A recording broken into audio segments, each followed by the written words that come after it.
You know It's what I'm more craziness, right? frustrated about, Todd, is the fact Yeah. that we are now living in a society in which people are not willing to have conversations because you say the wrong thing at the wrong time at the wrong place. Next thing you know, you lose your job, your career, your show, you Yeah. lose everything. And, Yeah. the cure for bad ideas is good ideas. And unless you're willing to have that conversation, then everybody is going to be afraid. And when people become afraid of saying what they're thinking, that doesn't make the ideas disappear. It just radicalizes the ideas. I've Yeah. seen it in other countries. And unfortunately, Todd, a lot of people don't have the perspective of having lived in other countries. Now, we are a little bit different here in Southern Ontario because there's a lot of immigration. But, if you ask anyone that has ever lived in one of those authoritarian or socialist or communist or even dictatorships around the world, they will tell you that this is the way that you control the population, by not allowing them to say what they really think and just making them afraid for their lives if you say the wrong thing. The reality is that, um, you know, Justin Trudeau is the reason why I left the left. The level of incompetence that I've seen, in at the federal government level, is something that I've never seen in my lifetime. And as an avid student of politics, because it's one of my passions. They're getting away with all sorts of things that I don't know how. I honestly don't know how, and that's the problem with our system. Because I can almost guarantee you that he's going to get reelected. He's going into this campaign for buying votes from the young generations, and why wouldn't you want to vote for the guy that's giving you money for free? Yeah. And meanwhile, we're falling so far behind in vaccine. If vaccine is ultimately the goal, we have failed. Would you agree with that? Certainly, the numbers show we failed. I mean, every graph that gets put up on a daily basis now that shows where we fit as a country globally, it's horrific. And quite frankly, imagine if you or I produce those results in our jobs. We get fired. How long do you think we'd last? We'd be fired. We won't. Not even a question, because we're in a performance-based industry, right? That's the problem with the government. I don't get. But anyways, you're right. It's a bizarre time, but I certainly am starting to see a lot more in terms of good that's coming our way, and that is that as the days get longer, you see people's spirits get a little bit better. They see kind of the light at the end of the tunnel. As we get into the spring, we can get outdoors a little more freely. I just hope that that this is it. The second wave was it, and we can start to move forward. But as far as businesses go, I think you said it. Hey, you guys have adapted. Our industry is completely adapted because they have to.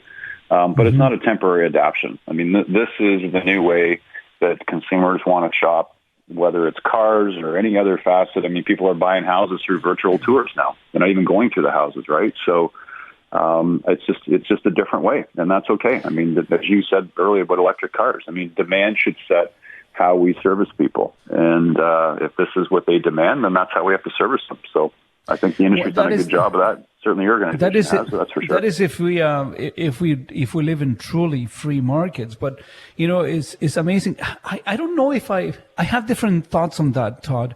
And I'll tell you why I feel a little bit different. I think that people are starved for human contact. We have been kept away from one another for so long now. I mean, in prison, they call this, solitary confinement. It's house arrest. This is how you punish people's brains. And I think that when the time comes, people are going to go out in roads and just go and do business the old ways and shake hands and hug each other like they were supposed to be. We are social creatures, and eliminating that social contact, it's driving people crazy. I am fully ready for the store to be compliant for as long as we need to be, to push forward all the COVID-19 protocols. We are as safe as they come. I mean, we sanitize the cars when they come in and then when they go out. All the offices are sanitized daily, and that's the sort of thing that we do. Is a new reality. But I do believe that once we get and accept that this is going to be part of our lives for the foreseeable future, that people are going to start coming out and making friends. I don't disagree with you at all, and I think that you are right on one front, and that is that there's definitely pent up demand for people to get out and to shop and also to have human contact. But there's still going to be a percentage of people out there, a small percentage, that are going to live in paranoia of this, or they have immune compromised systems, and they're going to live in a bubble for an extended period of time, and then the processes that you guys have put into place now will help serve that sector of the economy, which is good. So, paranoid people will be paranoid. What's that? I said I think we're both agreeing. We're just looking at, obviously, that there's going to be different levels of how people will want either get out or accept in terms of human contact. But I'm with you. I mean, I miss the what goes on down at the auto show behind the scenes, people don't know, and the amount of meetings that go on and the manufacturer meetings that go on. I mean, they are long 16-hour days that take place down there. Yeah. But sure, I never thought I'd miss as much as I did, because all those friendships and all that camaraderie that comes out of that, and the dialogue that comes out from such a dynamic industry. Obviously, it's much harder, and it's almost impossible in some respects to have that, just on a Zoom call and have the same connection. So yeah, I'm with you. And that's why for me, a vaccine will set me free. And that's kind of the way that I look at it. And that's my own opinion. It doesn't mean that that's the truth.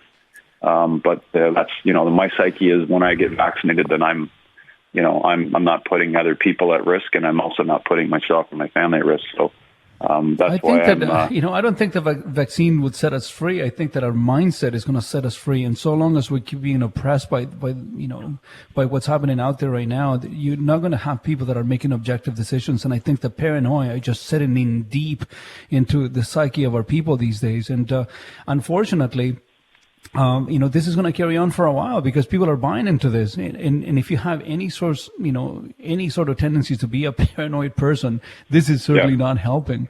But, like I said before, I think that when things open up, I think that we're going to have a huge, pendulum swing of people coming out and just saying, okay, man, this is time. I need to see the people that I love. I need to see my friends. I need to go and see my people at the jiu-jitsu school. I need to do something with my life. We've been secluded, precluded, excluded for so long that I think the time has come.